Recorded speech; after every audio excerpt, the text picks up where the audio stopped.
All right. How is everybody? Yes, I'm just a few seconds late. Sorry about that. I hope you're all doing well. Yes, this is the live show for when is July 27th. What is the date today? July 27th of 2026. It's been up and down and weather-wise and otherwise since we all got together. I am here, D. I am here. I don't know where you are, D. You got to refresh your screen. But I am here. Let me hold on a second. So, yeah, it's been kind of up and down week. I'll get to that in a moment. But as usual, I have a spectacular show lined up for all of you tonight. Not just some of you, all of you. Anybody who wants to take part. Anybody who's actually involved in the live show on Monday nights, of course, Monday night, 9 p.m. Eastern. Or anybody who listens to this as a podcast Tuesday, Wednesday, whenever. This is for all. This show is for all. Although some people have gotten blocked over the years, especially on YouTube, it really is for all. For all intents and purposes, it's for all. As you are listening, watching tonight, you can support Unfound through a variety of ways. Patreon.com/Unfound Podcast. PayPal.me/Unfound Podcast. If you are in the chat tonight, you can hit the super chat button. Take part that way. And then also, if you are on YouTube, you can hit the join button below. Sometimes it's not available on certain applications. As you are watching tonight, give this live show a thumbs up. Let's make sure we got everybody, a very high percentage of people giving this show a thumbs up tonight. You can subscribe by hitting the... I see you, Lisa. You can hit the subscribe button in the bottom right-hand corner. Really appreciate that. And you can, of course, go check out all of Unfound's videos. Even though this is a podcast audio show, we do have this very extensive YouTube channel with lots of videos, map videos, I don't know, well, everything. You name it, we got it on here. Everything that everybody else does, we do just as much, if not more. So you can check out the YouTube channel. Also, Facebook, the discussion group, and the page.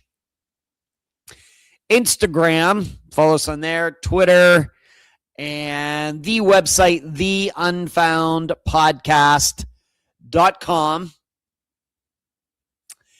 And also the other website, you can see it right there on the screen there. If you know somebody or you are somebody who needs help with your missing persons case, missingpersonsconsulting.com. You can see in the title, I have a variety of topics that I will get to tonight. Remember, anything that isn't in the title for this show is guaranteed to be covered over the next hour and 55 minutes. Want to talk about the Alaska disappearance of Michael LeMaitre. Is that how you pronounce it? I have to admit that I was going to look up precisely how to pronounce his last name, but I did not get around to it. The most important part is he is being, we're giving attention to his unsolved disappearance. Rose Marie found. This is a disappearance featured way back in the early days of Unfound. We're going to talk about that tonight. We have an update there. I'm going to read some things to you. And then this is something that popped up on my Facebook feed just randomly. I think it was an ad or a suggested. I get way too many of those. You should check this group out. You should check this page out. The algorithm is supposed to be working for us, but we always feel like it's working against us, putting too much stuff that we don't care about in front of us. But this story, the disappearance to discovery of Wade Steffey, got my attention, and it's going to give me an opportunity to discuss this kind of disappearance and how it gets resolved, and how much should this kind of disappearance to discovery be on our minds when we are looking at disappearances. And then on top of that, I have a bunch of other stuff that I hope to cover before we are all done. So who is in here very early on? Who are the early students? And hello, Charlie. What's going on? Are you back in Ohio? Where are you? I know Brother Brian is up there, Charlie. Hello, D. Didn't know where I was. Yes, gotta get. Okay, you're forgiven, D. Good evening, Ed and everyone. Ed looks so nice tonight. Thank you, Lisa. Just did my regular thing. Thank you. And thank you, Charlie, for the super chat. You are very kind, nephew. That's what Charlie's done in there in the green. You can hit the super chat button too. D says there were recordings of the rodeo. I don't know if I want to watch them, D, but that is interesting. D and I last Thursday night had on her channel talked about the rodeo and how I've never been to a rodeo, but I have watched videos of it, D. I've seen a variety of rodeos, just never seen one in person. Hello, Julie. Hello, Amy. Skeeter. Oh, you're back in. Wow, you've already been to Ohio and back. Gotcha, Charlie. And Glenn from Michigan and Fishing checking in. Good to see you, Fishing. I hope you're doing well. So what do I want to talk about? Some things that have gone on since we all got together last Monday. Trivia this week, not quite as good. My team stayed in first place over there at Finley's, but we came in for the season, we're still in first. But the margin between ourselves and second place is dropped quite a bit. And we just had a tough night, bad night. Came in maybe 6th, 7th, or 8th place out of 30 teams, which that doesn't sound horrible, and it's really not horrible. But the margins, the margin of error in this trivia competition is very small. And we had a bit of an off night, and so I guess we should be happy that we were even managed to stay in place overall. Could we have done better? Absolutely. Probably a couple questions that we should have gotten that we didn't. And so we're still in first, but only by a few points, and we got to go the whole way to the end of September. So there's that. As for my Saturday team, got there right as the first question was being asked. Had some Unfound work to do on Saturday. That's why I was a little wee bit late on Saturday, 7 o'clock over there at Sharks. And this is a situation where we started off pretty well. And while in the second half, it just got to us a little bit. And we ended up coming in third place. Really kind of beating myself up a little bit on the final question. Should have known that. We should have been a little more sure of ourselves on that final question. And I'm not going to get into it here, but we bet 0. That ended up paying off. We ended up finishing 3rd, but we were actually in 1st place halfway through. So not the greatest week. If you remember, last week I was telling you about how I was finishing in 1st all those times. This week, can't talk about it that way. So this past week, I'm thinking there was like a 7th and a 3rd. And so trivia continues on. Moving on, here's a funny story for you. And I was going to look this guy's name up, and now I am forgetting it. But I went to one of my usual coffee hangouts was it last Tuesday or Wednesday? So maybe the day after live show, 2 days after the last live show. And I walk in, and there's a woman right there at the counter waiting for her drink. She turns to me, and she gets this very surprised look on her face, like she knows me. And I'm thinking, and she was not familiar to me, so I'm thinking, oh, this may be an unfound listener, maybe somebody who knows I live in the area, maybe somebody watches the live show, maybe seen my picture, something like that. That's, I think that makes, that's not crazy for me to think that. Her face really lit up like, oh my gosh. And then she said, let me hold on a second before I want to get the name right. Hold on a second. Hold on. Once again, this is something I should have set up before I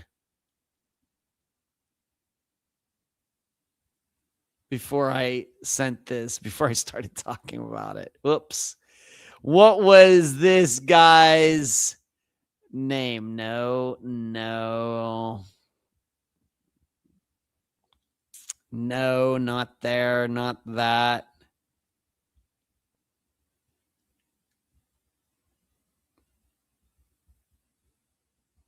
No, I can't find it now. Dang it. Hold on. This is not good. This is not good entertainment, Ed, if you're wondering. Let me see it. I was mistaken for a guy running for office. Here it is. Okay. The guy's name, all of you can look him up. Oh my God. His name is Brant Robinson. So she said, she looked at me, her face lit up, and she goes, Robinson? And I'm like, no, not. She goes, you're not running for office. I said, no, I'm not. And then she was like really embarrassed by it. But there is a guy, his name is Brant Robinson, is running for election in the U.S. House here in Florida. And she thought that I was this guy. And yes, this is some guy that's running for office with long hair. And may I say, his long hair is spectacular. Not as great as mine, but so I didn't know who she was talking about at the moment. She goes, Robinson? I go, no, my last name is Denzel. You're not running for... No, I'm not. And I didn't know who she was talking about. And then she was real embarrassed, and she kind of like slinked away or whatever. Like she was really embarrassed. What are you gonna do? And so I looked him up, and then I found him like, oh my gosh. So if anybody wants to look him up, I was mistaken for this guy, Brant Robinson. Brandt is his first name. Robinson is his last name. I'm not getting into his politics or anything else, staying away from all of that. But I was like, oh, yeah. And Do I look like the guy? I guess I kind of do a little bit. I can't say that she was like way off on it, but kind of funny. But the funniest part is the guy's a politician. and that doesn't please me too much. So there's that. Moving on, it's the most important week of the year, and that is my birthday week. And yes, this Saturday, August 1st, I will be turning 56. And it's especially special because I was born on a Saturday. This birthday's on a Saturday. So it's kind of very congruent with everything. So of course, we got the leap years in there, so that makes it a little more difficult to figure that all out. But born on a Saturday, my birthday's on a Saturday this year. And as I've told a few people, what is the motto for my birthday every year? Well, my motto is the same. My motto for my birthday is the same as the Catholic Church, and that is come to worship. So I don't have any special plans. A trivia on Saturday, my teammates were asking me what I was going to be doing, and probably nothing overtly special at all. My brother Brian isn't here, so it's not like we can get together or he could take me out, for dinner or something like that, or even to just hang out. He's not here. I don't go to strip clubs, I don't do things like that. So it's going to just be a day. Of course, August 1st, it's the first of the month, which means I have to pay my rent. So that's kind of a downer. But yeah, I'm going to be 56. Nobody is more surprised than I am. And I am a proud Leo. I don't necessarily believe in such things. But if you ever read about what a Leo is supposed to be, pretty accurate to my personality. And as I think I've stated in the past, there might be something to it, because I do find that a lot of the women who I've dated over my life were Leos too. It's weird how that works. It's really, like I said, I would normally dismiss such things, but it's almost to the point now in my life where if I do run into a woman and I don't even necessarily need to be attracted to her or anything, but I can kind of tell with pretty good accuracy, yep, I bet she's a Leo. I don't know what it is. I don't know. So, yeah, this Saturday, no special plans. I bought some steaks for the first time in forever yesterday. So maybe I'll be cooking myself a steak. Am I going to go to trivia on Saturday? Maybe that too. I don't know. But to celebrate my birthday, I'm sure I'll cook up a steak or two. And I really don't have anything. There's really nothing to do. So, but I'm not there yet, of course. I hope to make it. I hope nothing disastrous happens over the next few days. But it does seem like I'm going to get to 56 years old. What is everybody saying here? Fishing, you are very generous. Thank you for hitting the super chat. Thank you.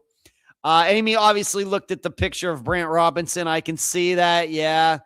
The Cake says he doesn't look like you. Okay. So, all right, Cake. I'm fine with that too. Thank you for checking it out just to be interested. Lisa, my daughter turns 18 on Saturday. To be 18 again. That's right. Your daughter and I have the same birthday. Thank you for reminding me, Lisa. Happy birthday to her. But seriously, I have to admit, I'd rather be 56 than 18. That's true. Given the way my life has gone, I'd rather be 56 than 18. Lisa, come to Kansas and you can join my daughter's pottery painting party. Oh my goodness. I don't think that's going to happen, Lisa. That pottery painting. I am artistic. I can't say that. I don't know. Maybe I would like something like that. Maybe I would. I shouldn't so quickly dismiss it, Lisa. Miguel has entered the chat. Miguel, welcome. Skeeter, you are generous. Thank you so much for the super chat. Skeeter says, glad I caught another live. I just looked him up, and it would be a hard competition, but you are hair, and you are much better looking. Oh, behave, Skeeter. Thank you. I appreciate that. Yeah, I as a person who has had long hair for a while, as a guy, you really got to have something special in you if you're going to run for public office with long hair. My interpretation of men, if they still have their hair, who are running for office, it's always it's parted on the side. It looks like it's never going to blow away and all of that. And then you get some guy rolling up with long hair, and it takes some courage. So I give this guy all the courage in the world. But there you go. So thank you for looking at that, everybody. Brant Robinson, if you look that up, let me know. If you do look it up, let me know what you think. And like I said, looking at it, I can see why in the moment, me walking in and she turns and sees me. So, I could see, but I think once I looked a little startled, she was like, oops on that. And we really didn't even talk about it because I had no idea who she was talking about. And then also on, what was it, Friday night, the fire alarm went off in my building at like 2 a.m. And it gets that whoop, that sound going throughout the entire building. And each one of these condos has a speaker in it, and it comes with a recorded message. May I have your attention? May I have your attention? Fire has been detected on your floor. Please do not use the elevator. Take the stairs out of the building, whatever it says. That went on for like 45 minutes. And I didn't leave the building. And I just walked out onto the balcony over by the elevators and watched the fire trucks come down the street. And they got in there and finally turned that thing off. Not totally unusual. I'd say a couple times a year that happens. And I think it's not any pranksters or anything like that. I think just because of the age of the building, the electronics in this building aren't as solid state as a new building. And we did have a lightning storm, thunderstorm that rolled through here earlier before that. And that's been known to set this off. You don't even no smoke, no fire, but you get an electrical surge on the grid or something like this, and the fire alarm will go off in this building. What's really cool, though, is if you are outside, if you do go down outside to the street and you're looking back at the building at night, you see all those flashers going off on all the floors and everything. It's pretty neat to see, although I did not do that this time. I kind of just sat out there and waited for the thing to go, so I could go back to bed. And I've been sleeping fantastically. In fact, I slept like 9 hours last night. Went right back to sleep. It was no problem at all. So we had a little excitement around here in the building, and it's not unusual. I didn't go down to the ground and go out like it instructs you to do, but a lot of people don't. You can see them hanging out, waiting. There were some people way down there. Probably, if you live in this building, then you're probably not evacuating. You're kind of just used to it by now. But if you're somebody staying here for just a week or 2 weeks or something, you're like, oh my gosh, we got to get out of here. So you can quickly differentiate the people who live in this building from the people who are just staying here on a vacation. So there you go. That's really what's going on. My brother and his wife are on their trip. They've started their RV trip. They left last Monday. My understanding is they are now up at Charlie. Of course, you can see Charlie in the chat every week. Up at his mother's, my sister's in Ohio. And I won't see them again until October. So that's been my week. It's been really talked to my one of my best friends of all time. I know her from Star Trek. We've known each other since May of 2000, so over 26 years. She's like a sister to me. She is absolutely one of the wackiest people I've ever known. In fact, if you were to meet her, she's fantastic. Her name is Foster Boom. She is fantastic. But if you were to meet her, you'd be like, Ed, this is one of your best friends? Yeah, she and I are on the total opposite ends of the range of how we look at life and everything. She's all into like psychic and numerology. I've talked about her before. I've told you there's a person that I know who's one of my best friends of all time, who's absolutely into psychic readings and tarot cards and numerology and all of that stuff. And of course, you know me, I'm the complete opposite. And that's why, and of course, we don't talk about psychics on Unfound, but that's when I say, yeah, but one of my best friends, women friends, and she's like, never had a relationship, just very close, like brother and sister. She, we just have the things we talk about. Oh my goodness. But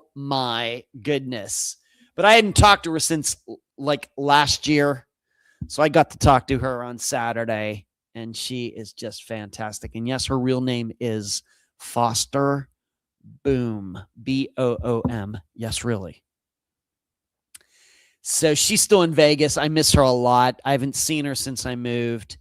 She is one of many Vegas people, I haven't seen since, and I miss all of them. So there you go. So it was quite the week.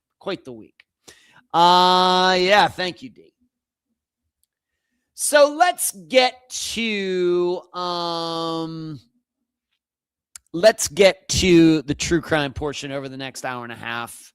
It's things I want to discuss, things I need to cover. Let me just get a few of the usual common items out of the way. Being that we are getting toward the end of the month, even though it's going to be my birthday Saturday, I will be doing another Unfound now. Been doing that for 6 years now. Look for a new episode to come out here on YouTube, where I will look at a recent disappearance. Don't know what it's going to be yet. Haven't picked one out, but I think you know how it works by now. A disappearance that has occurred within the last maybe 2 months. So maybe going back, maybe I'll even go back to like maybe into May, maybe up to the present. I'll take a look at one, analyze it, try to make a prediction. What should be, what should be things that should be noted and all of that. So you know about that.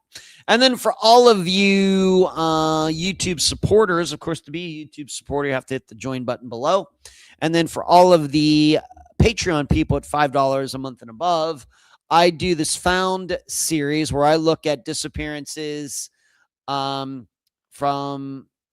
disappearance to discovery.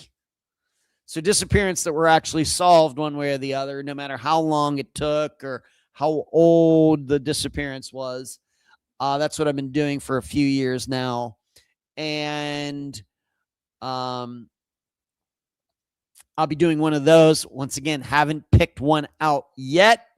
But for all of you who fall in those two categories, YouTube supporters and Patreon supporters, be looking for the next Found episode. And I should say that I am entertaining the idea, being that I've been doing those for a while.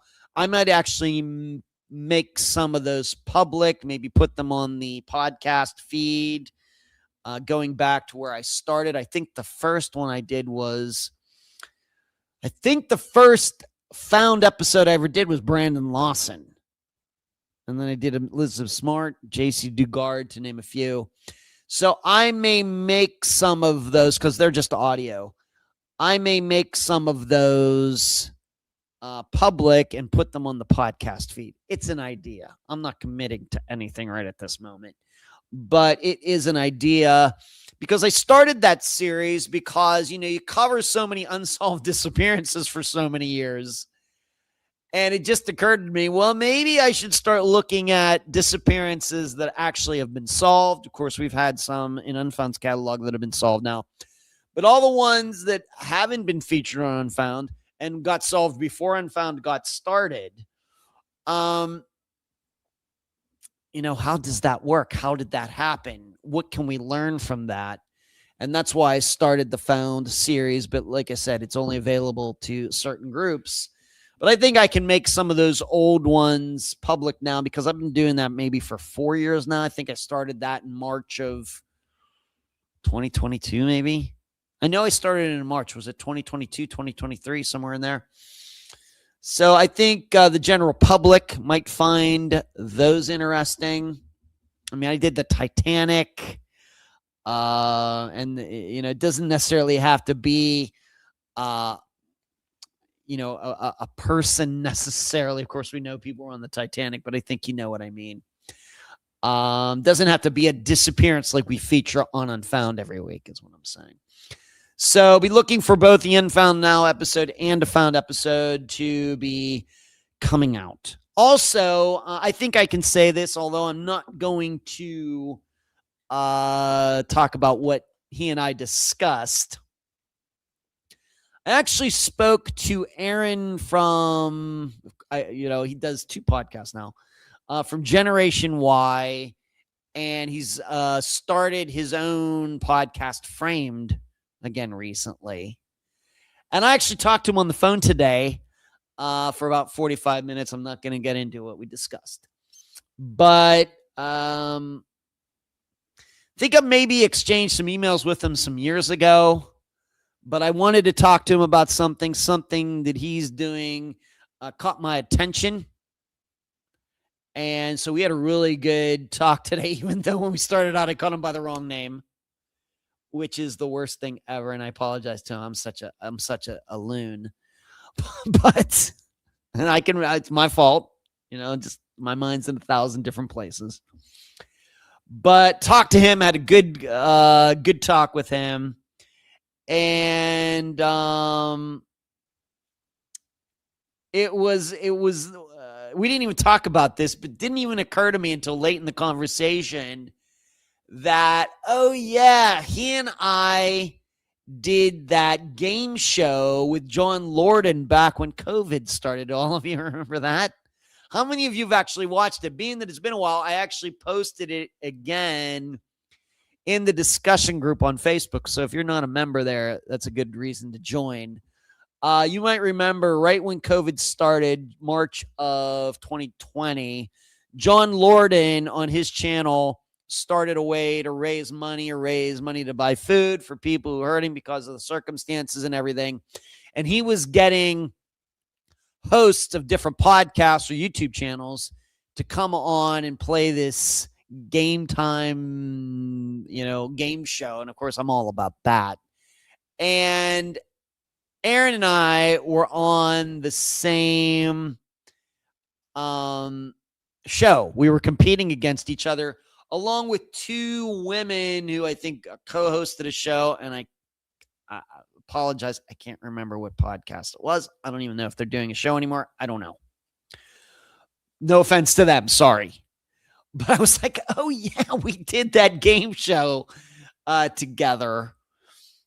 And so that caused me to go back and look it up on John's channel. And so I linked to that. And Aaron and Justin, yes, Amy. And looking back, that was just when I was starting to grow my hair long. Man, my hair looks like something in that. And I wore an Iron Maiden shirt. It was a good time. I thought I had some good jokes, even though I did not win, and it bothers me to this day because I am competitive. So Aaron and I talked today. Like I said, not getting into it. Can't do that. But we had a good talk, and we'll see if we can get together on what I brought up to him today. We shall see.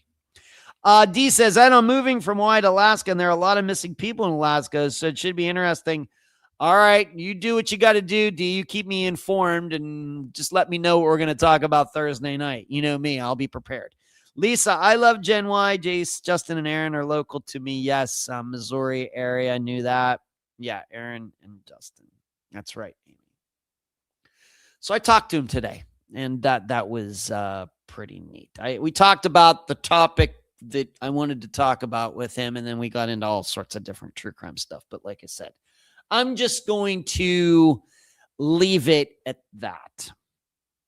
In addition, I've started talking to my assistant, Eric, being that the Atlantic series is now for sure officially over, about what we can do next.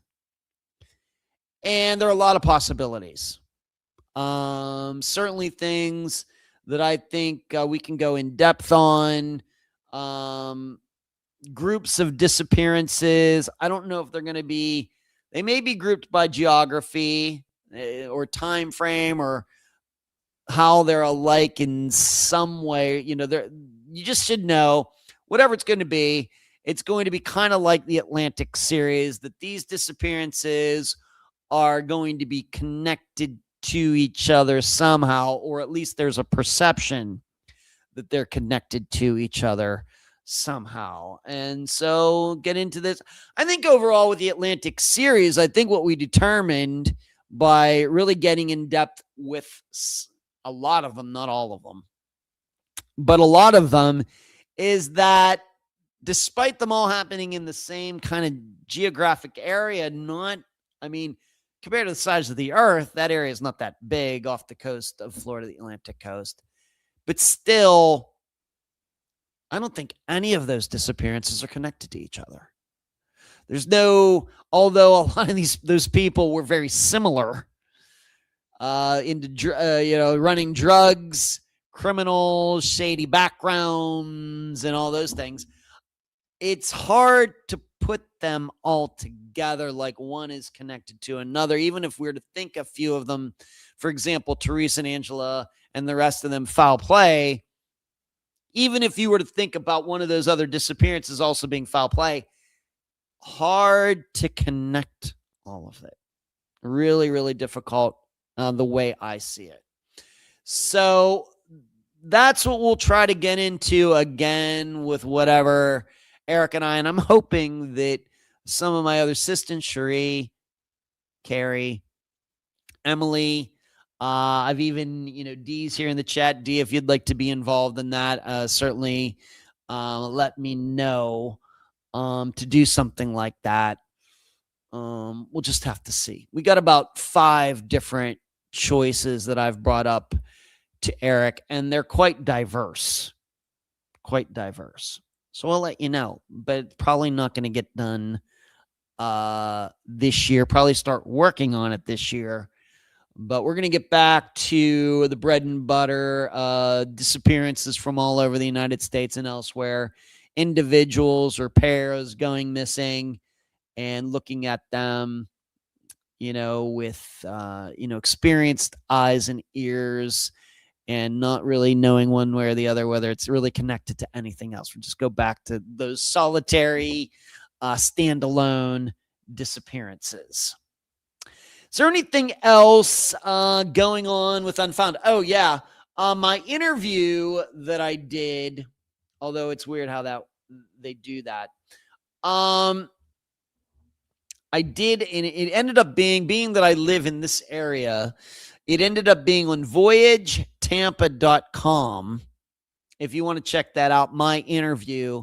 So go to the Voyage, VOYAGE, Tampa, like the city, TAMPA.com website, and you just do a search and you on there, and you will find the interview that I did. It's really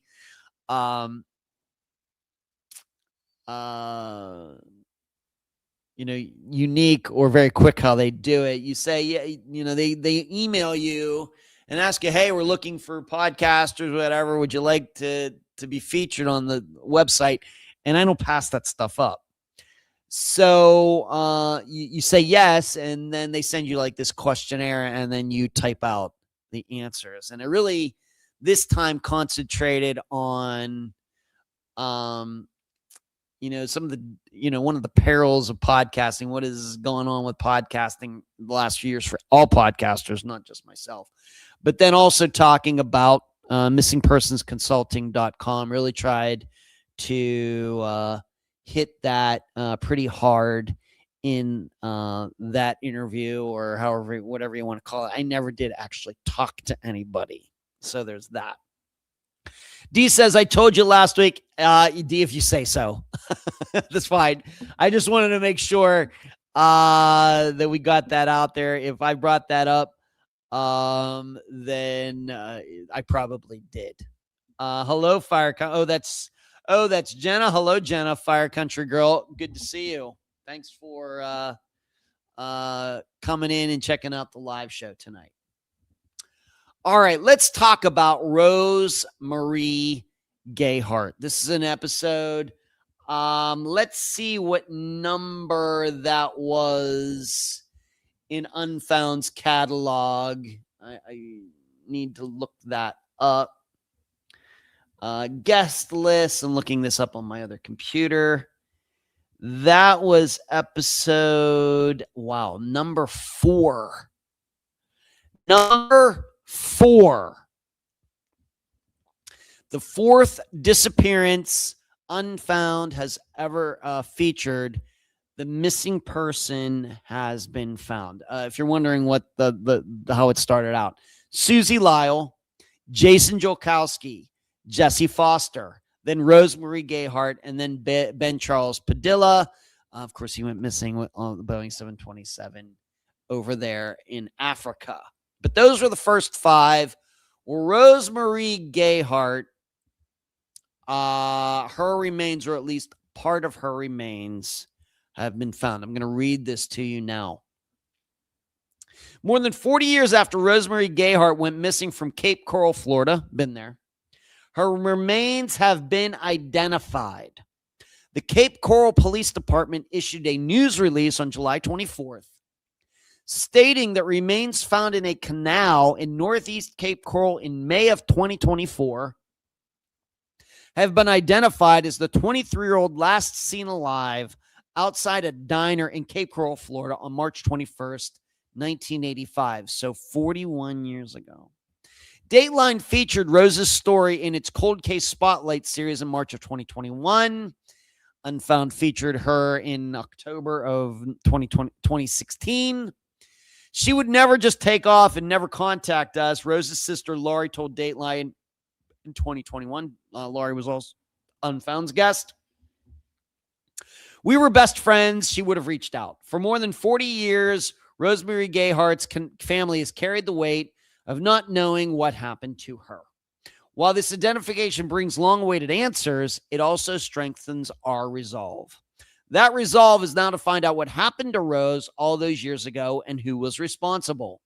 No matter how much time passes, even after 4 decades, our investigations do not stop, and our pursuit of justice does not end.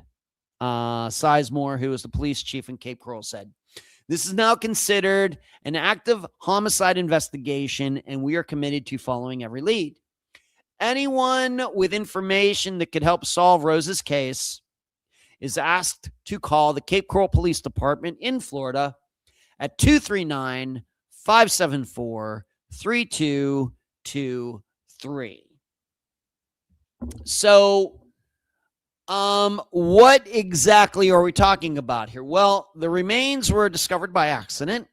Now, to go back to maybe if you need a little bit of a rundown on that disappearance, let me. And I noted on the Charlie Project, Megan over there has already updated the page to say that it's been resolved. So let me just look at that and see what I had to say. Let me read you the introduction. If it's not really ringing a bell for all of you, let me, because when I do the update episodes, I know how you like for me to kind of read it out because, I would never expect you to remember some of the intricacies of these disappearances. That's my job. Let me see here. Rose Marie Gayhart was a 23-year-old native New Yorker who moved to Cape Coral, Florida with her boyfriend. She had a large family with many siblings who cared about her and were concerned with her moving away. On March 14th, 1985, somebody in a red pickup truck allegedly picked her up after work. She was never seen again. Now, the way she was discovered is that there were some kayakers in a canal somewhere in Cape Coral. These remains were not like out in the Gulf or anything. They were in some canal in the Cape Coral area, and there were kayakers there, and they came across human bones, including a skull, and those eventually, like it's reading here, that happened in 2024, and then finally they've gotten around. DNA sometimes takes time.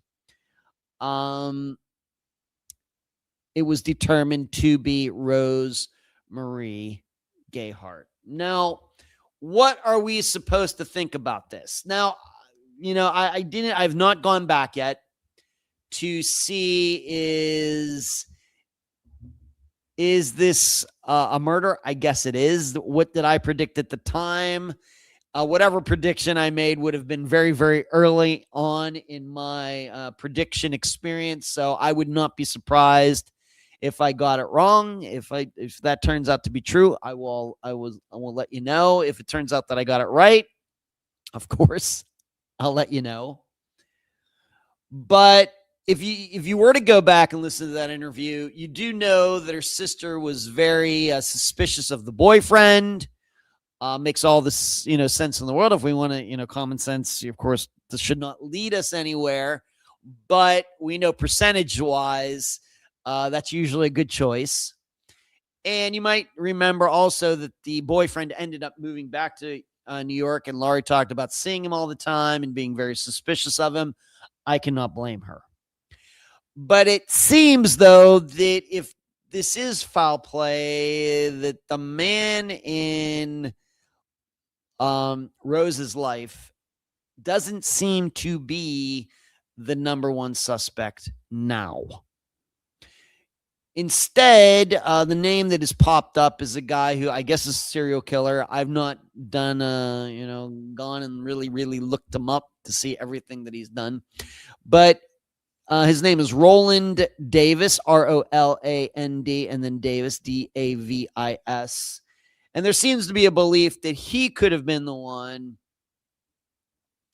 who caused Rose Marie's disappearance and then killed her. Now, the tough part, as we learn, even with disappearances that aren't even as close to as old as Rose Marie's disappearance, what are the odds that they're able to determine a cause of death? Well, they did with Janelle Matthews. Of course, she had a bullet in her head. And if that's the same situation with Rose Marie, then there's no guessing to be done.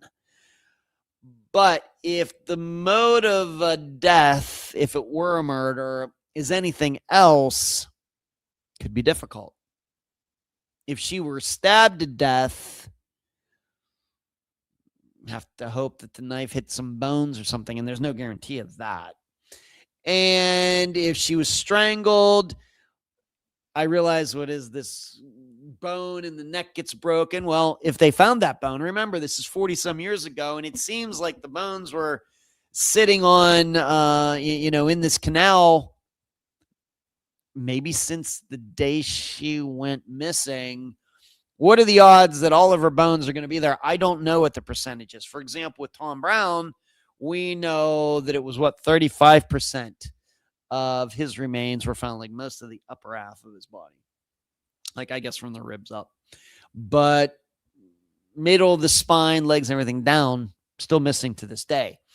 So I don't know what percentage of her was found. I would be really, really surprised if it was anywhere close to 100%. So it very well may be in the end that they're never able to determine a cause of death. Thus, that's going to make it kind of difficult to pin it on Roland Davis or anybody else. Now, what are the circumstances? How is it that these kayakers found her, in this canal when probably this canal probably is used by kayakers all the time? Hard to say. It's just, but you should know that even though people, when they think of Florida, they think about all the rain and all the water we have in there. Here, we have been under drought conditions for a little while, so I might be open to the idea that if it's a canal, probably means that it's fresh water, not salt water from the Gulf, but actually fresh water, non-salt water. And that's what we're talking about. When we start talking about drought conditions, we're talking about the freshwater collection and everything. We're not talking about saltwater, the Gulf or the Atlantic Ocean. So it very well could be that because of these drought conditions, the canal just dropped enough, and that's what exposed the bones. I don't know that. That's just conjecture. That's where my mind went first, but I don't know anything more than any of you do that have read any of these stories. I will admit that Laurie, some weeks ago, gave me a heads up about this. And as is usually the situation, I don't talk about this stuff until it's public. Like this has become within since the last time we all got together. That's usually how I handle it, unless the guest has said, yeah, you can talk about it, or the guest is already talking about it or something like that publicly. I usually just wait. And in fact, I even have in here, I can't say the names, but there are some other Unfound disappearances where I've been told behind the scenes that remains for these people have been found, but still nothing public has been mentioned. And for at least one of these, it's been a while. So maybe I need to put it on my list of things to do to get back in touch with that guest. Well, you told me that the remains have been identified, but I haven't seen anything. Well, what's going on? But I have a few of those. Three where the remains are believed to be of unfound people that we featured on the podcast, and nothing's been mentioned yet. And the weird thing is all of these, the guests who came to me to tell me this, all of them came to me before Laurie did. But here we are talking about Rose Marie Gayhart. Everything's now public, but those other three, still nothing's been made public. Why is that? I don't know. I guess we do have to remember, maybe even with Rose Marie Gayhart, that the remains were found in 2024. The DNA took some time. So maybe that's the reason. I really don't know. Now, as far as getting back to this serial killer, like I said, I did not try to figure out what his modus operandi is. Did he go after women like Rose Marie, or did he go after little girls too? Did this guy kill any men? I don't know. Why are they saying that's maybe more likely this guy than the man in Rose Marie's life at the time, who Laurie, at least when I interviewed her, seemed to really think that was the most likely suspect if we're to think that Rose Marie was abducted and murdered at all. I don't know. I don't know what the difference would be. What the way I understand the disappearance, she willingly got in this red truck with this guy. At least that's the way it was described from the witnesses, if we can believe them. Was that then Rolla Davis? Did she somehow run into him, get to know him, and all of a sudden he's picking her up from work? That's why it would be helpful to know more of his modus operandi. Did he tend to get to know these women a little bit before killing them? Or was it he was stalking women they didn't even know he was around, and then he would just pounce on them? I don't know. Don't know.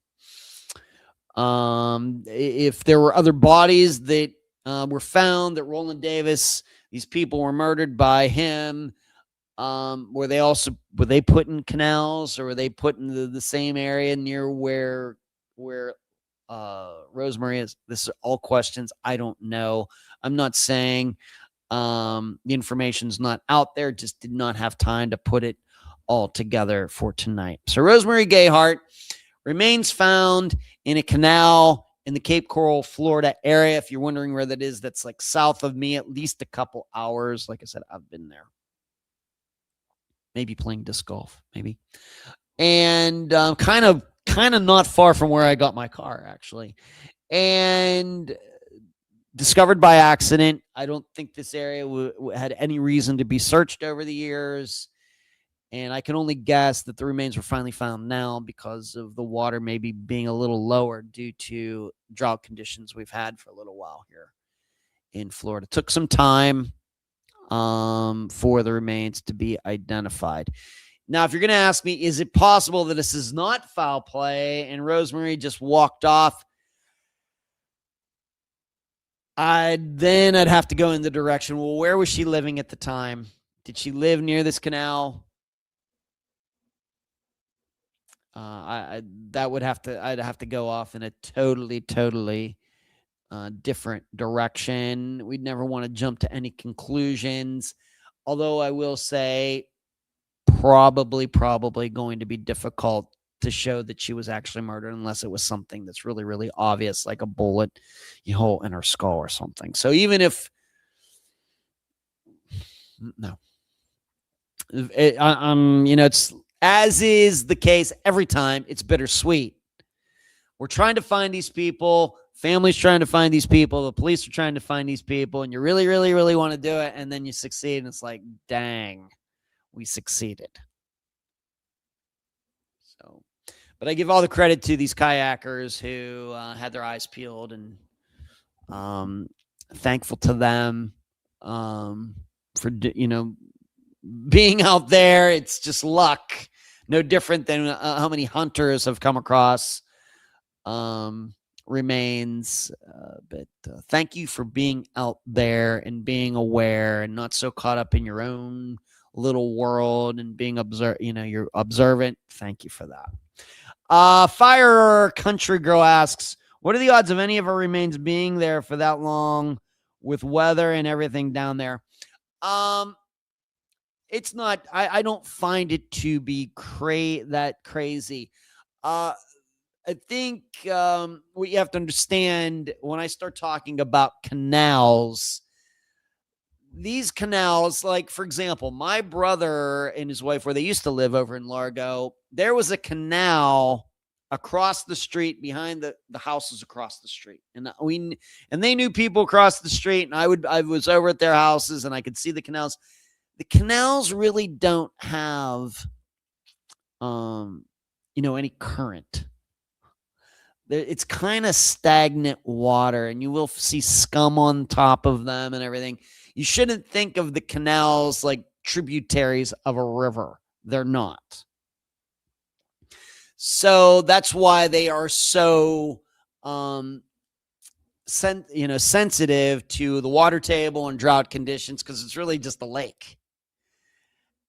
And so I could see, it's not crazy to think, Fire Country Girl, that somebody could have dumped Rose Marie's body in that canal, and it very well could have been at a time when the water in that canal was a lot higher.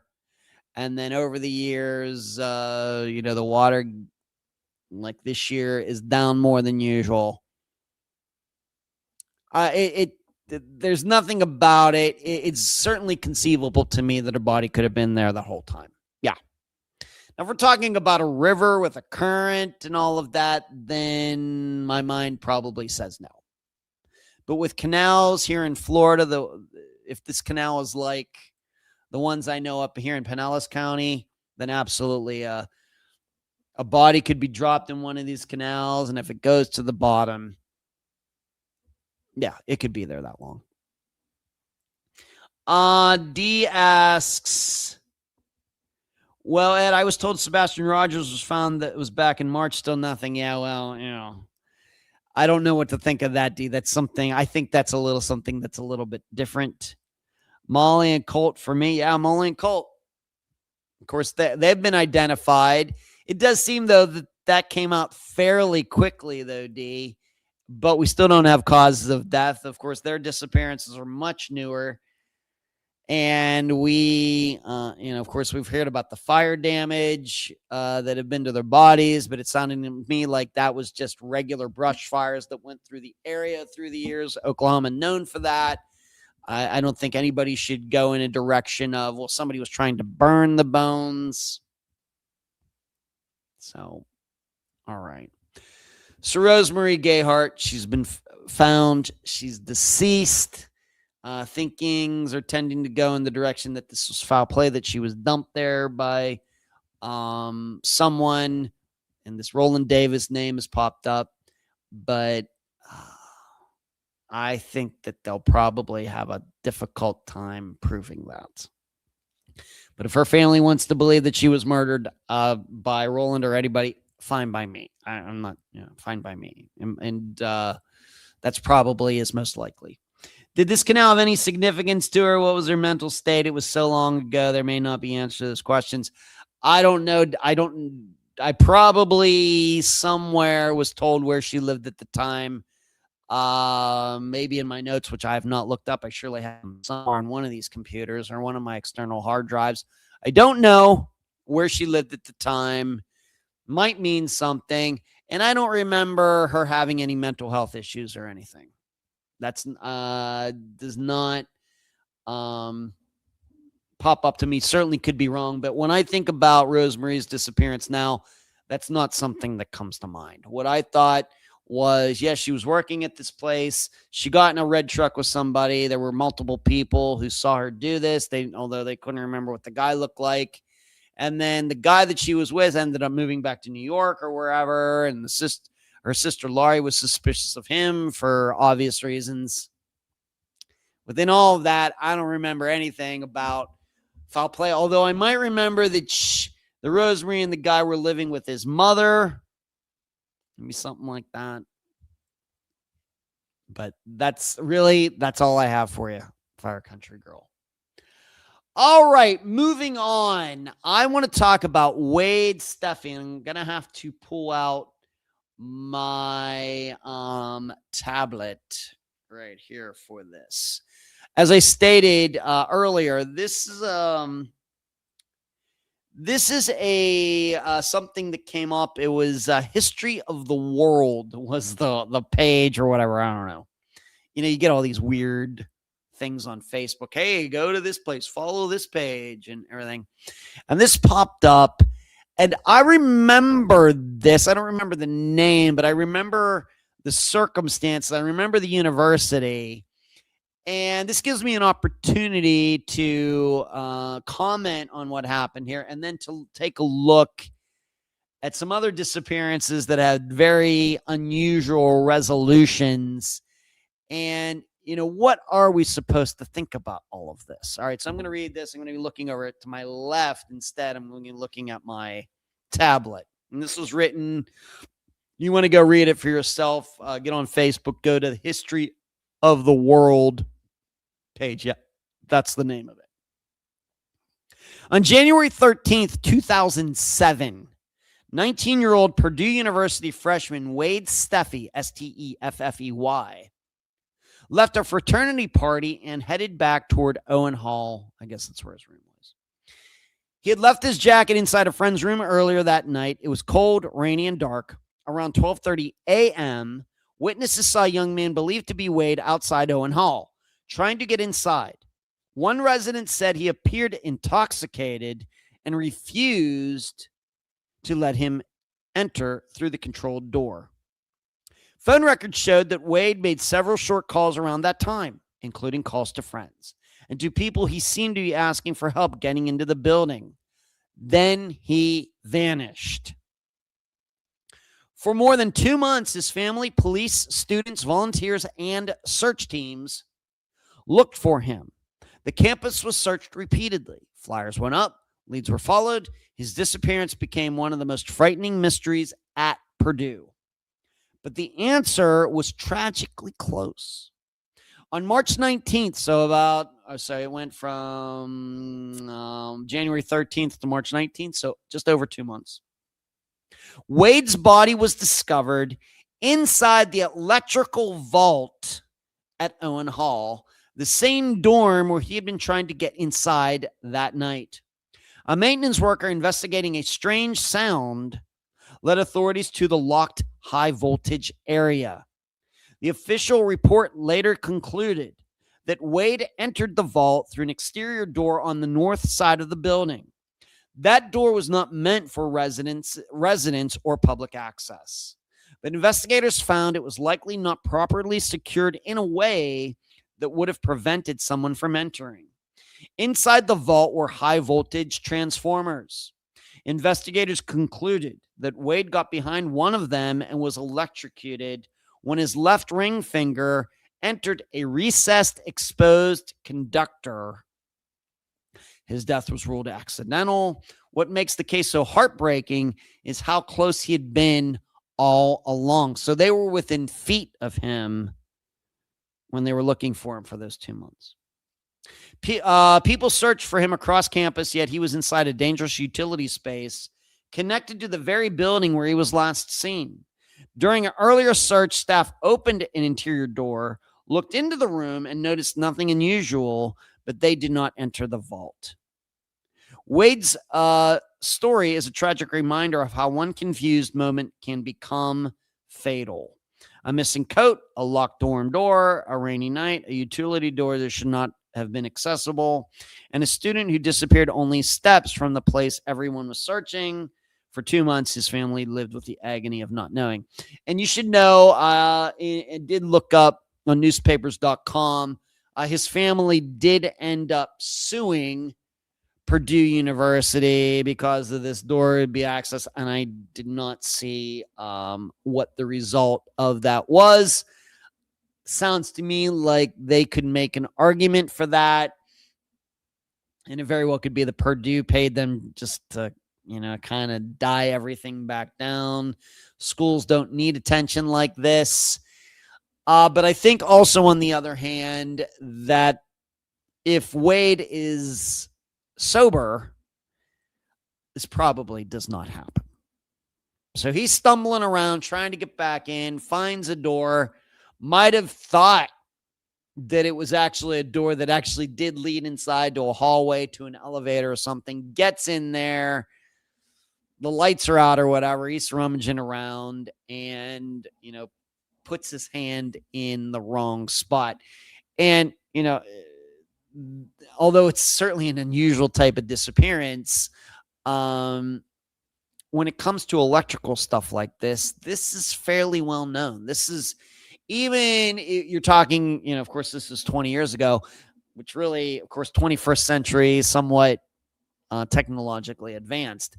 But even these days, if you ever watch any back scenes regarding concerts, big concerts, the first one that comes to mind is Iron Maiden did a movie, did a documentary in, 2008. They went to India and then down to Australia and then up to Japan, and it was called Flight 666. This is the first time they used their own personal jet, cargo jet, to haul everything. And they are, where were they? I think they were actually in India, I think. Or maybe it was in South America. And in some of those places where Iron Maiden wanted to do concerts, just didn't have the most updated equipment and proper, what we say in the United States, OSHA, Occupational Safety and Hazard Administration, wherever it's called. And here they are doing these concerts. Of course, rock concerts take a lot of electricity. And then they were doing this, and it was raining with the water and everything. And I can remember the one scene, the guy was saying, you do not want to touch any. The stuff is like right there. Stuff where it's plugged in, everything is, you do not want to touch any of this, something like that. And so that's what comes to my mind when I start thinking about what happened to Wade Steffey. He's going into this room where only people who know stuff about electricity should be. And here he is. He's just probably trying to feel his way around. And there you go. Very, certainly not an unusual disappearance from a standpoint of a college student being drunk and going in the wrong direction and getting himself into some place where he shouldn't be. But certainly unique from the situation that it ended up being electricity door or a little cabinet or closet. I was thinking as I was reading this, I was trying to think back. Of course, it's been a little while, 35 years since I was in college. And I'm guessing that where I went to school, Kettler, my freshman year, Kettler. And then what was my name of the dorm I lived in my sophomore year? I'm forgetting it right now. Man, I must be getting old. And then the last 2 years I lived in Memorial Hall. And I'm guessing those buildings had a closet or electrical room or something like that, just like it's described here. I can't remember where any of that was on in those buildings. And like I said, the Memorial Hall I lived in for 2 years. And I could not tell you if that building had a room like this or not. Probably did. Where all the electrical lines come in or something like that. So I couldn't even tell you where they were in any of the buildings that I lived in when I went to college. And, the question is, could Wade have even told anybody where this was in the Owens Hall or whatever it's called here, Owens Hall? Could he have even told anybody before this night where it was? I don't know. But, you start drinking and things, a lot more strange things and bad things can happen. Mary Lee, 1000. You are very, very generous. Mary Lee, thank you so much. I really appreciate it. Thank you. Appreciate all the whole work and effort put in Unfound. Thank you. My pleasure. In fact, I was even, thank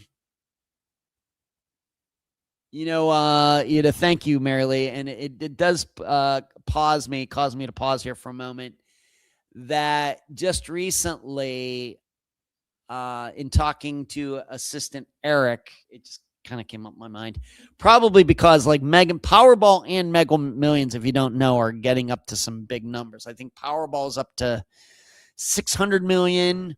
Mega Million, Powerball is tonight. Mega Millions is tomorrow night. Mega Millions is up to like $784 million. And I told Eric, even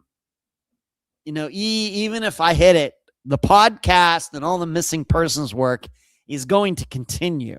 It's just going to be, tenfold, 100-fold, 1,000-fold, 1,000,000-fold compared to what is already getting done. I'm not certainly going to be a person that if that were to happen to me, that, I'm just going to fall off the map. Although I will surely probably live in seclusion because that's what I do. Then, but the missing persons work, the podcasting, all that stuff, it is going to continue. There's no amount of money that my net worth could be come that I wouldn't, do this. So thank you. It just kind of puts that in mind, Mary Lee. Thank you so much. You're very generous. Mary Lee has hit the super chat. Fire Country Girl, the electrical work that goes into shows is insane. It can be bad if it's not done right. Surely. In fact, there's there's a song by Ace Frehley. He sings it with Kiss called Shock Me. And it was because he was some concert and he got shocked. Very dangerous, playing electric guitar or something. It wasn't grounded right. And that's where that song Shock Me from Ace Frehley and Kiss comes from. So you're exactly right. Now, moving on to the other part of this. Well, all right. We have this situation. We have this disappearance. We know how it's resolved. It's fairly unique. But where do we put this kind of resolution? When we start thinking about disappearances, how quickly should we go to start thinking, well, I think this disappearance is the answer to this is somewhat unique. It's going to be some sort of resolution that doesn't just quite jump into your mind right away as it, of course, did in here. It only took some weird sound. I don't know what that strange sound would have been, but it took a strange sound 2 months later to cause somebody to actually go in there and, oh, there's Wade. And like it said, it looks like somebody opened the door and took a peek in there, but didn't go in and walk around or anything. Maybe because they were afraid of getting electrocuted. I don't know. So how should we think about this? When we get these disappearances that are really befuddling, and certainly I will admit, even though I'm supposed to be the disappearance expert, if I'm looking at Wade's disappearance and it's still unresolved today in 2026, so 19 years later, this would be, and he's still in that. Of course, it's probably unlikely that he would be in there the whole time and wasn't discovered eventually somehow. Weird noise or not, but it would be one of those where, wow, you could believe, wow, it sounds like Wade Steffey got beamed up to a UFO. But given that that is never a choice on Unfound, it may be choice in other podcasts, never a choice on Unfound. What are we supposed to think? How are we supposed to, when do we eventually get to that point where we have to start thinking about unique results? Well, let's first start with some others that we know, Unfound and not, that had unique results. Of course, Daniel Villarreal gets in 2 car wrecks, runs off, eventually found in somebody's pool house, some older woman's pool house. She wants the thing refurbished. It's been locked for several years, hasn't been used. Her son comes over, doesn't have a key, has to take the door off the hinges, opens the door. There's a dead Daniel Villarreal. I think it was a mile or two from where he was last seen. Nobody could have predicted that he would be found like that. Certainly could believe that he was dead. Certainly believe that he could have been found dead in the area, but to believe he was on somebody's property in a building, in probably a yard that was not that big, yeah. Good luck predicting that. Of course, we have Caleb Harris. Of course, that was not an Unfound disappearance, but certainly one that got a lot of attention. Remember, this is in Texas. He lived in an apartment complex. Like 3 a.m, he had called Uber Eats or something to have food delivered to him. The delivery gets there. He's not there. Nobody knows where he is. His phone stops pinging. Everybody's like, oh my gosh, what happened to Caleb? And I think I even looked at his disappearance on an Unfound now.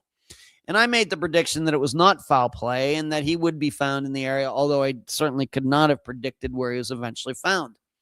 Eventually, what happened was some alarm was going off in some underground sewer type thing. Some maintenance person shows up, opens up a manhole. There's Caleb, dead. It seems like he got stuck in there or he drowned or something like that. I don't know if there's probably might be a cause of death out there somewhere. If it is, I don't remember what it is. Nobody could have predicted that. Certainly, like myself, I thought he was deceased. A lot of people thought that he got picked up by somebody, got abducted. Are we sure the Uber Eats person's telling the truth? All these other stories. Are we sure the roommates didn't do something?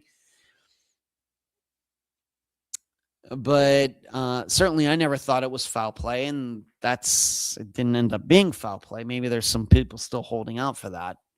But certainly rare.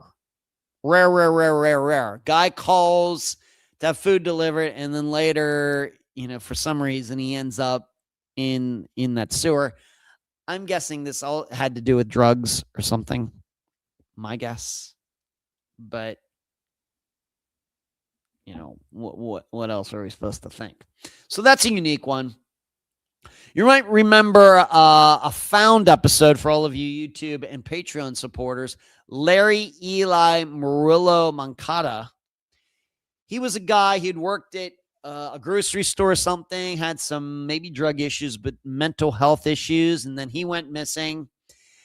And what ended up happening, just off the map, sort of like Wade Steffey, just like he got beamed up to a UFO or something. And where he worked, eventually that place went out of business. His body was found behind a huge freezer at that location. And it seems people had been working there and did not know that the body was there. And I think I remember, did not go back and check my notes for tonight, but I think I remember that what was known was that for some reason, if the employees wanted to take a short nap or snooze, this thing was so big you could crawl on top of it and take a snooze up there. So the idea is that somehow Larry was able to get back into where he worked, and mental health issues, I guess, at work here. And he climbed up on top of this freezer to take a snooze, but then fell behind it and got stuck there and couldn't get out and died. Now, once again, how do you predict that? And if it hadn't been this place going out of business and moving some of the equipment out, he would have never been found. If this place was still in business to the day, I guess he would still be back there. Now, why they didn't notice the smell or something, I don't know. But another rare one. And then you might also, there have been a variety of stories about people getting stuck in chimneys. I just picked out one. Joshua Maddox, an 18-year-old from Woodland Park, Colorado, who vanished in May 2008 and whose remains were discovered in August 2015 in a building's chimney. There are many stories like this. And I'm thinking women do this too. These just happen to all be men. So is this a thing? Not yet. We have to remember how many disappearances there are out there. And, of course, the only one really is Daniel Villarreal. Maybe you want to put Esther Westenbarger in there, given that she drove right into a pond. I'm not totally sure that qualifies. I don't know if that is overtly unique and weird and rare enough to be put on this list. But, of all of the resolutions we've had to Unfound disappearances, 40 some now, we only have one that's like that, Daniel Villarreal. So 1 out of 40 some. And I'm thinking probably it's going to be a while before we run into another one like this. So 1 in 40 chance, it's probably going to be a lot worse odds than that. So even though you can come up with these stories, and I'm sure you can find ones on your own, you have to put that against how many disappearances there are out there. And then you realize, Well, you found quite a few, but when you compare that number to how many disappearances there are out there, it's not a significant amount. And the words I always use is it's not a statistically significant amount. When I say that, I imagine a pie chart, and would that sliver of the pie chart be big enough to see? Probably not. Probably not. But it does happen. And as is always the case, you have to look at the person and then look at the circumstances. Let's see what everybody's saying here. Yeah,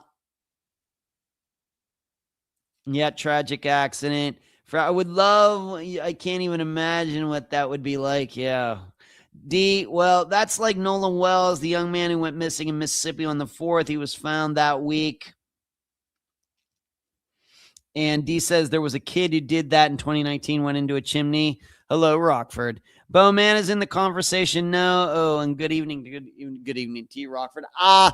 Not strange enough for me. Certainly, I don't. People being found dead on a street, or in a private abandoned building, it doesn't strike me as being very unique, Rockford. And certainly, if we're to suspect that Bo was back into his addiction, of course, if he was still sober and everything and that happened, okay, then maybe. But given that it seems he was back to his old ways and found his way to an abandoned property, of course, some people still believe that he was murdered, maybe. Not in this category to me, Rockford. Yeah, I'm about dead. I about died this weekend, but I'm good. Yeah, D, I don't know if you want to get into that tonight. So if you're looking at disappearance, I guess what this is also saying, and it's something that I have mentioned before, although I don't know what could have been done in Daniel Villarreal's or Larry Makata's or Joshua Maddox. But when I look at Wade Steffey's disappearance, this just shows how just missing one small square foot or cubic feet of area can mean so much. This is why I come back to like Jason Landry, still missing, seemingly wrecked his car. And, of course, we have people out there, oh, yeah, he got picked up, and it was somebody else driving his car. All of these people, don't listen to any of them. But this just shows you, as I continue to say when it comes to searches, you cannot use common sense and logic and everything else. There's no common sense and logic that's going to lead you to Wade Steffey electrocuting himself inside this room. Nothing is going to do that. There's no amount of thinking that way that's going to do that. The only thing that's going to prevent or make a kind of this kind of course, once he's dead, he's dead. The only thing that's going to make the Wade Steffeys of the world be found sooner, you can't do anything about them being dead.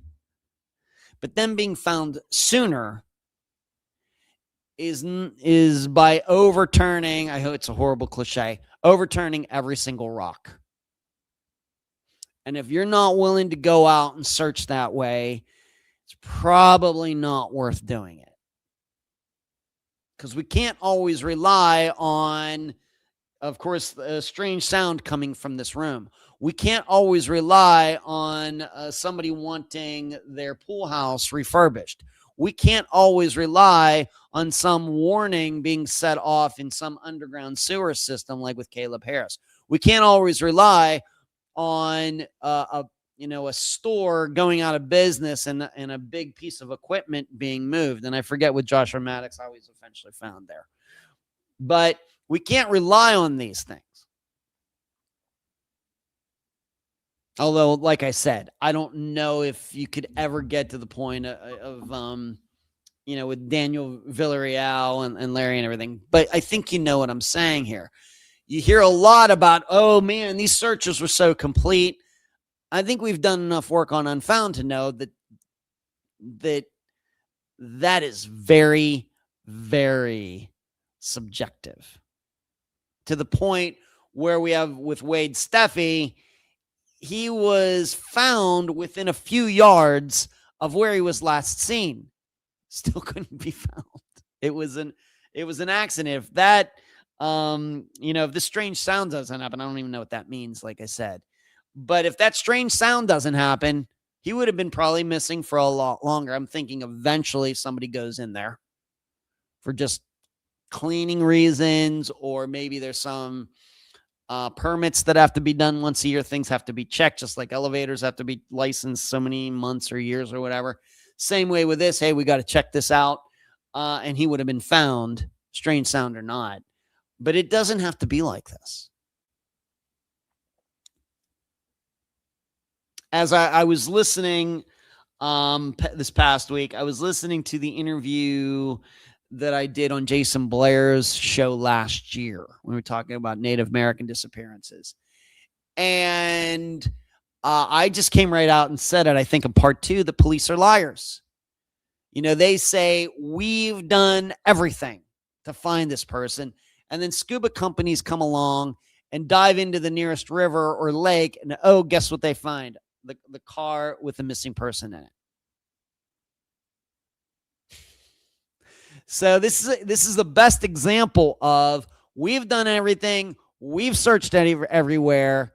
No, you haven't. And if you're going to be involved in any searching, if you're going to volunteer, leave your common sense and your logic and everything in your car. Because it's not going to be helpful. It's only going to hurt you. Now, if you're asking me, well, what about all of the other 330, no, more than that, 350 some disappearances of Unfounds that haven't been solved yet?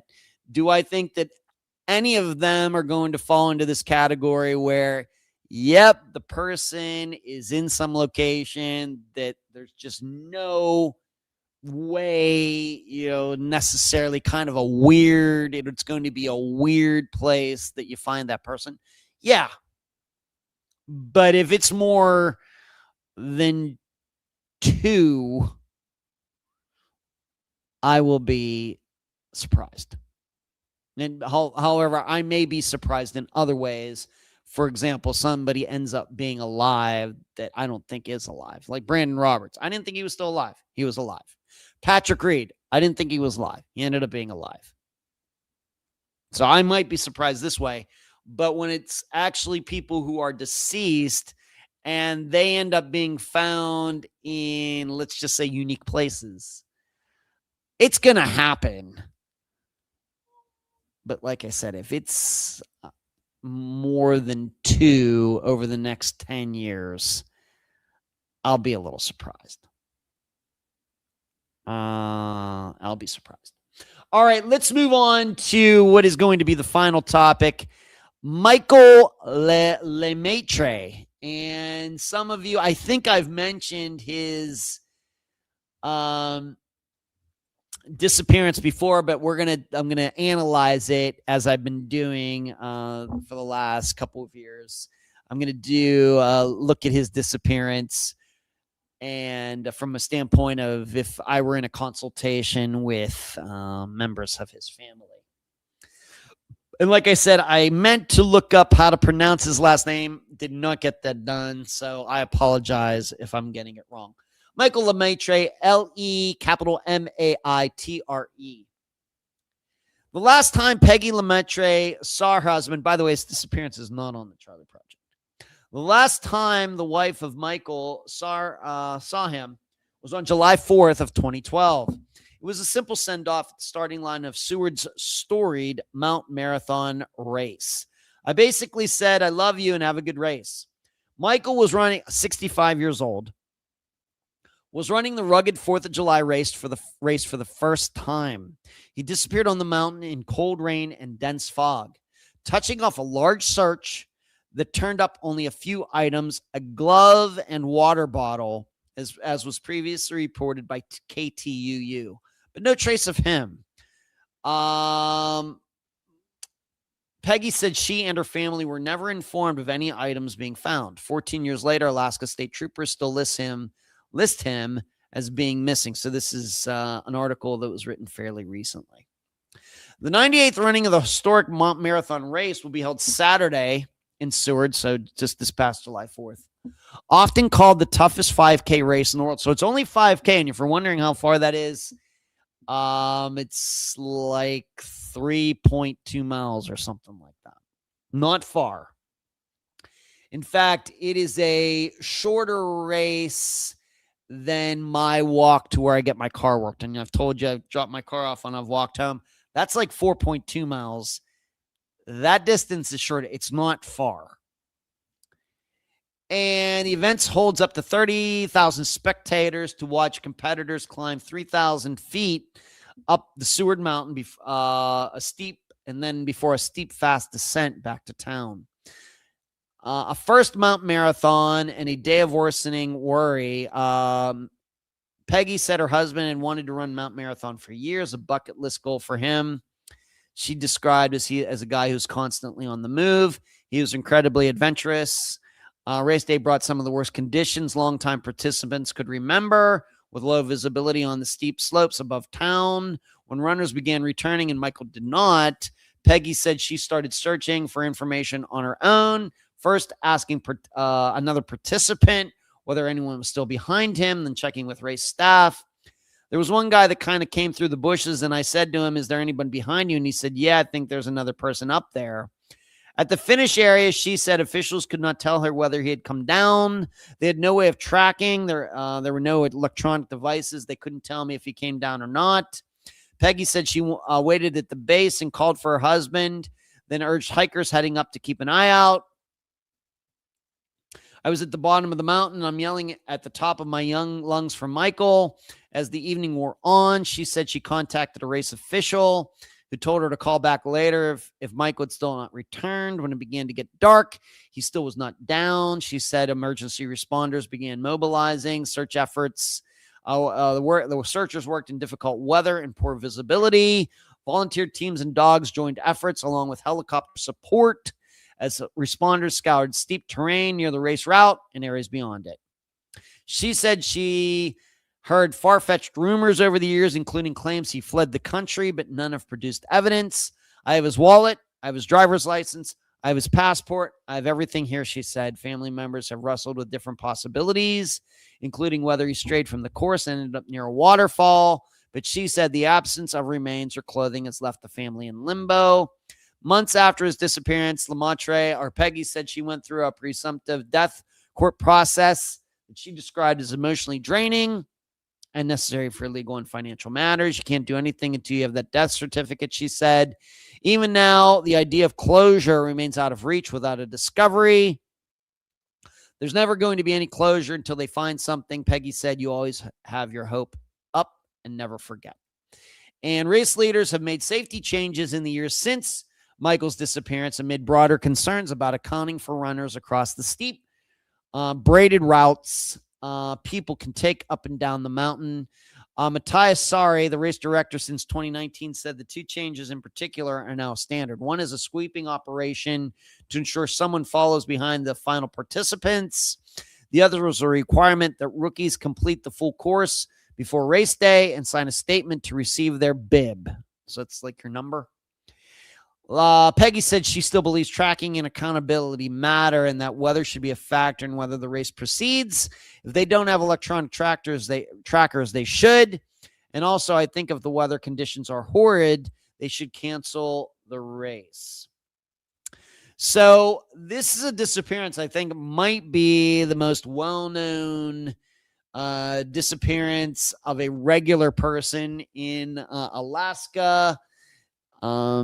We know that maybe one of their senators or representative went missing in a plane. I think that person still might be missing today. But if you're commoners, Michael's disappearance might be the best known, not to put down the other missing people that Unfound is featured in Alaska. But what sticks out to me, before I get into my questions and everything else, is I think it's important to remember this had been a dream for him. He was 65 years old. Wasn't 25. I think this is a big part of the analysis. Maybe we might be open to the idea because of this that he might have been a little more motivated to finish, even if he was having breathing problems or heart problems or got lost or whatever else. And I'll get into this eventually. But that has to keep in mind. What's also important to understand, even though I read the article, is that this is not a regular type of race on pavement. Is there actually even a trail that everybody has to follow? It's unclear to me. I'm sure there's maps and things online, and maybe it changes from year to year or something. But this is not being run on pavement. It's essentially like, running through the woods, maybe more like cross country running, but it's 3,000 feet up and then 3,000 feet coming back down. And there's going to be trees, there's going to be rocks and loose footing and all of that involved. And I have to believe maybe there's one path up and another path down, but it very well may be that you kind of get to pick your way up and down this mountain. Now, how do they make sure people actually get to the top and people aren't cheating? I don't know. And you should know that even in modern marathon races, people have been able to cheat at least a little bit, but eventually it's figured out that they did cheat. In fact, there was a very famous cheating incident in the Boston Marathon by a woman. Was this back in the 70s or 80s, something like that, where she finished first, and it was turned out later that she figured out that she had cut the course and jumped in a cab or something like that. You can look that up. What they do here to make sure everybody gets up to the top and comes back down to the bottom, I don't know. But this is not your regular kind of running race. And it's up a big hill mountain. It's July 4th tradition. And it's unclear to me whether they ever had any issues before regarding people getting lost, people not being able to finish, people maybe can't finish because of broken bones or something. I don't know. People not being able to continue and, sending searchers up there or EMTs with stretchers to bring people down. All of that, I have no idea. But it does sound like that kind of race. That if you're going uphill and it's not paved and everything, that sounds like a recipe for some broken ankles and all these things. So my questions, and that's kind of really, once again, doing this in a consultation situation, missingpersonsconsulting.com. I'm talking to maybe his wife or one of his children if they're old enough. Of course, they would be probably 65 years old when he went missing. But whoever I would be talking to who knew him best or was there that day, these are the questions that would be on my mind. As I just stated, tell me more about this race. How often is it that people have problems? What kind of problems? How many 65-year-olds actually run in this race? Has anybody ever had a heart attack? Has anybody ever had a problem with animals, bears or, lions and bears and tigers and or whatever? Has the race ever been delayed or canceled because of weather? These are all things that I really need to understand this race, and maybe also understand, do they sometimes get people involved who should not be in the race? How do they go about determining whether somebody is fit enough to run the race or not?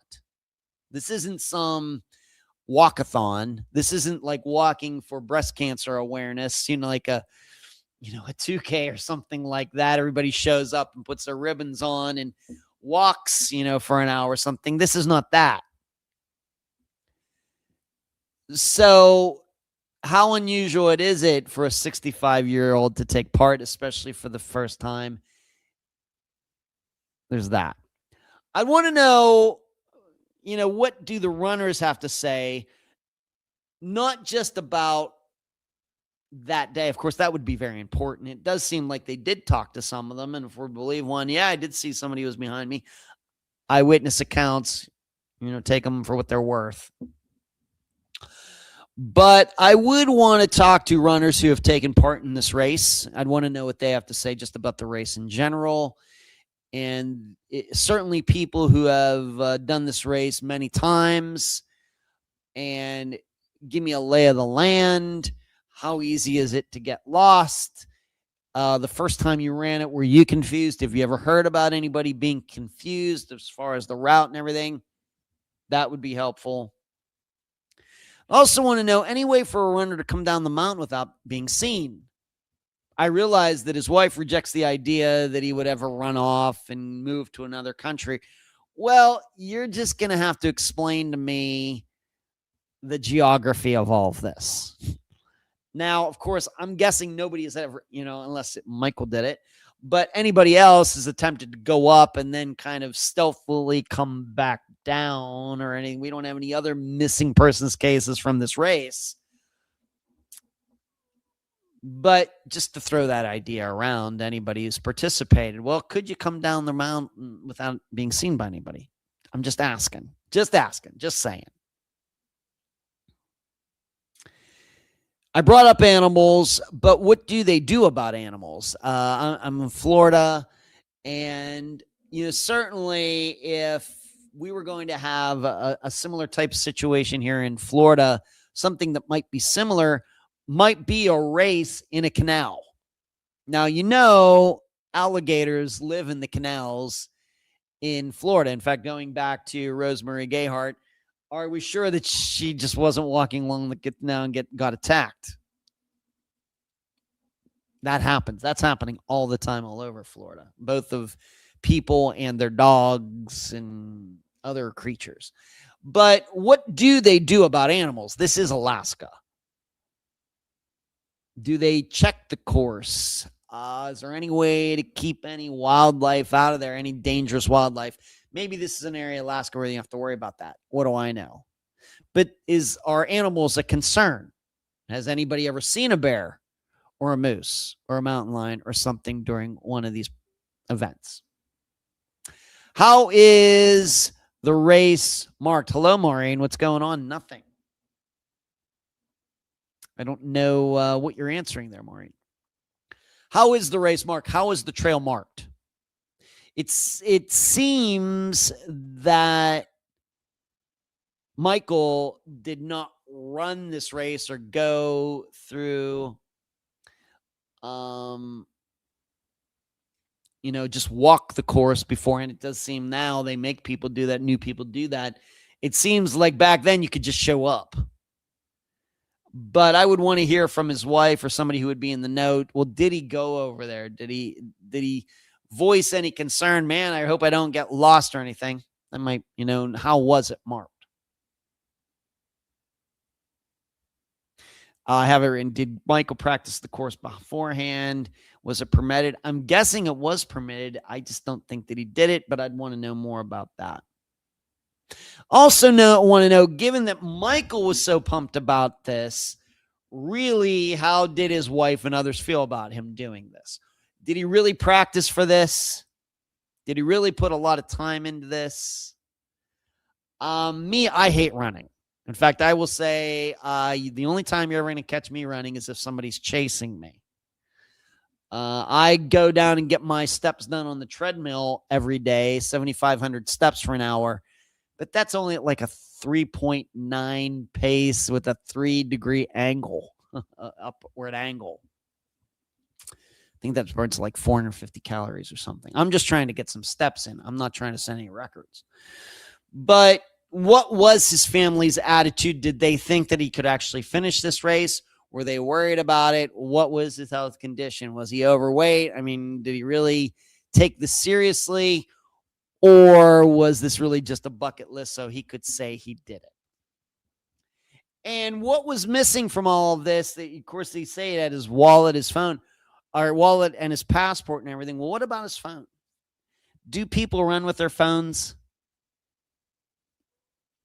I'm guessing marathon runners don't, because that's usually pretty serious. But for something that's like a 5K, 3.2 miles or whatever it is, did he have his phone with him? I think that's fairly important. And if so, did anybody actually try to call him? I could not find anything in the things that I read to prepare for tonight that he had his phone with him. But I was referring to what they do with the animals. Nothing. They're wild, so they are where they are. Okay, Maureen. Bears, wolves, cougars, these could be involved. Maureen, they probably have an Apple Watch. Okay. Well, this was some years ago. Did Apple Watches exist back then? I don't even know. So I want to know more about his phone. Where was it? If he took it with him, did anybody try to call him? Could it be pinged? All right, my analysis. First, you have to understand that anybody going missing on any sort of running race or bike race is like the rarest of the rarest of the rarest. Unless they just, like a marathon runner gets halfway through and says, oh, I'm not going to make it, and just walks off the course. All right, I guess the person stopped the race and wasn't noted as finishing, and I guess the person is missing for a while when really the person is just left the course and has gone home because they just didn't feel like complaining. You hear about all these people attempting to run marathons. How many of them actually finish them? But we do have to understand from a disappearance point of view, the way we define it Unfound, this is rare. Foul play, very, very unlikely, although there are no facts to rule it out. I mean, what are we talking about? Somebody was waiting up there on the trail or something? And if so, why didn't anybody say something? And if so, if he was murdered on the trail, then why wasn't he found? That's hard to understand. Could he have walked off? Going back to, is it possible to do this race and then come back and not be seen? This gets more into knowing Michael better than I can under these circumstances. You always, not all, a lot of times you just want to reject that because, well, you surely wouldn't do that. But what might make me lean in this direction is if, it turns out, well, he went around this race but did no preparation.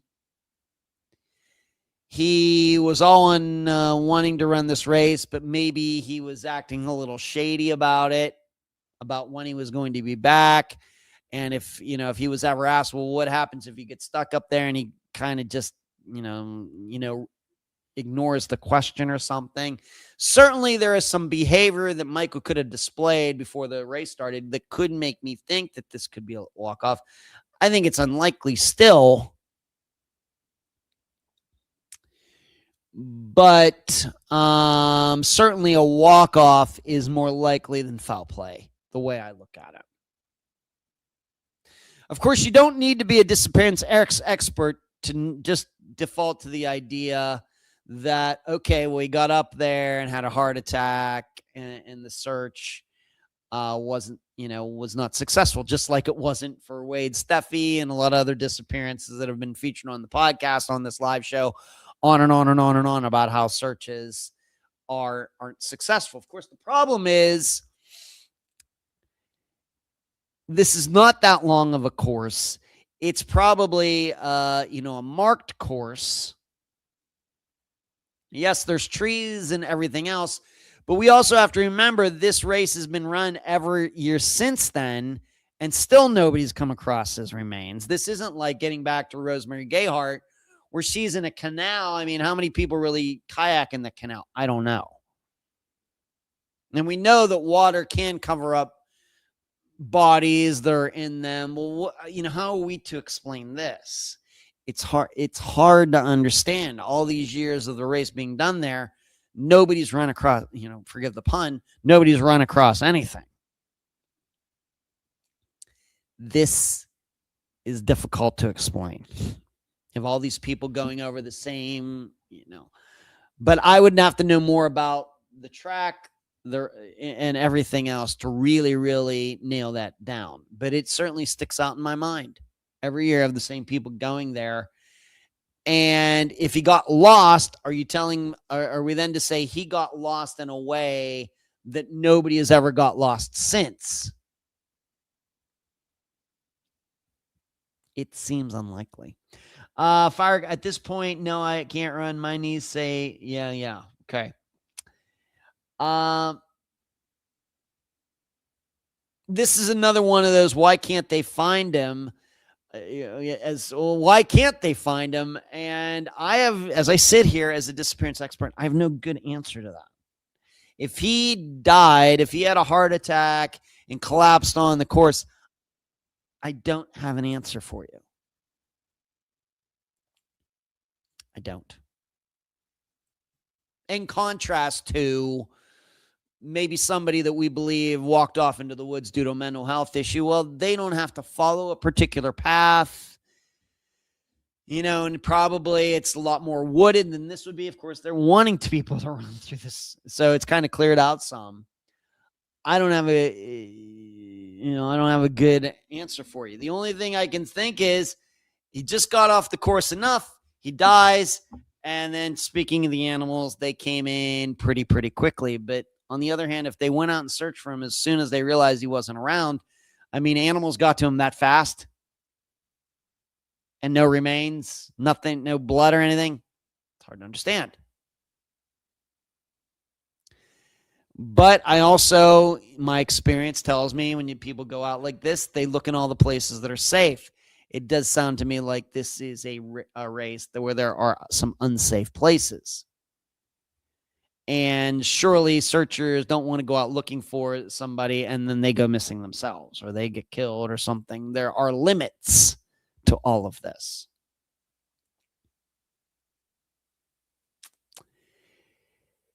Cardiac problems, 65 years old, running 3,000 feet uphill. That sounds like a recipe for a heart problem. Heart problems can pop up at any time. My brother Michael, he was younger than 65 when he had his heart issues, and he was fine. And all one day he was bowling, didn't feel good, went to the doctor, thought, it was nothing. Doctor says, yeah, you got to immediately go to the hospital emergency room. And my brother had a small heart attack. Something that, of course, he has to take medication until this day.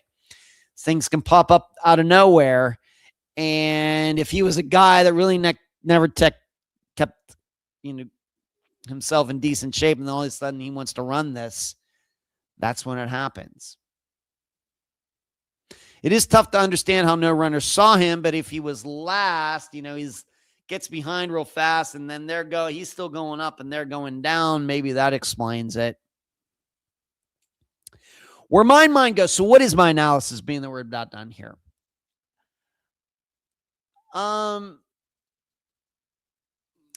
don't think he necessarily had a heart attack while he was necessarily running. Where my mind goes is,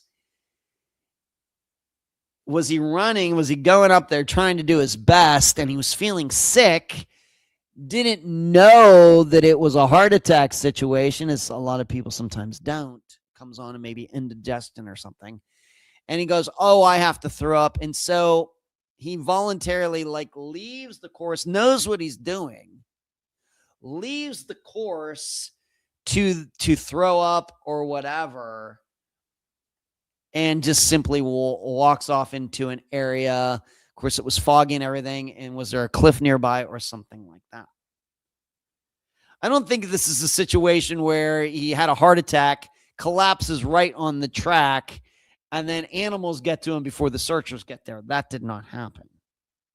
I think it's more likely that he voluntarily left the course because he was sick or was going to throw up, didn't want anybody to see that, and walked himself into a problem that he couldn't get out of.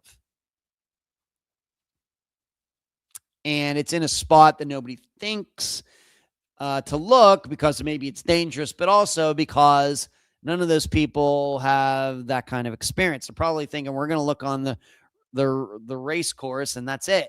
They don't entertain the idea that he walked off. Robert, I hesitate to bring in cases not covered previously, but I have a possible analogy. Check out Dennis Ard, a Swedish military guy who fell into a small hidden crevice on a mountain while running. Yeah, and there's also that kid that went searching for that lost treasure and got wedged as well, Rockford. Was it Arizona, Wyoming, Colorado, somewhere? So it doesn't have to make sense to be factual, but I think this is a situation where he knew he was sick, maybe he didn't understand it was a heart attack or something, walks off the course voluntarily, and then dies, and they just didn't know to look for him in that area. And since then, maybe nobody has that happened to him, and that's why he hasn't been found. But my guess is maybe he's closer to the starting line or the finish line, however you want to put it, than people realize that. Maybe they might have been looking for him like up toward the top, when maybe he might have made it back closer to the finish line than anybody realizes. I think I'm open to that as well. Glenn on Wikipedia says they made changes after his disappearance. Yeah, also got hurt that year. So got hurt. Okay. Thank you, Glenn. So that's, I think he's up there somewhere. But I think once again, I think it's just a situation. You have to put yourself in the mind of him. Did they do that? I don't know. As far as this Friday goes, not sure what we're doing yet. I'm going to do an interview Wednesday. Now, whether I'll be able to put that all put together in time for Friday, I don't know. But I already have, if we need to revisit another disappearance, I already have it picked out. So it's going to be one of two. It's going to be a new disappearance. In fact, a fairly recent disappearance in history. Or it's going to be a revisitation episode that I've already picked out. So I can't tell you exactly right at this second. But we'll, of course, have an episode on Friday. But that's all I have for you tonight. Thank you for listening. Sorry I was a minute late. What about looking up? Could he have tried to climb a tree to get a view if there was poor visibility? Did they look up? That's an excellent idea, Rockford. But once again, you'd think after all these years, somebody would have seen somebody up in a tree. Maybe not. I don't know. Maybe not. He's still perched up there. You'd think he would have, body would have deteriorated to the point of falling out of it by now, but maybe not. It's something to consider, Rockford. If this happened last year, I'd say, oh, yeah. Being this 14 years ago, it seems less likely. But that's all I have for you tonight. Charlie, say hi to your sons for me. I know one of them had a birthday yesterday. I sent him a text. And keep your heads on swivels out there. Do not end up on my podcast. And we will do this all again next Monday. Thank you all for the support. Thank you for all the super chat. Cash tonight. Really appreciate your support. Good night.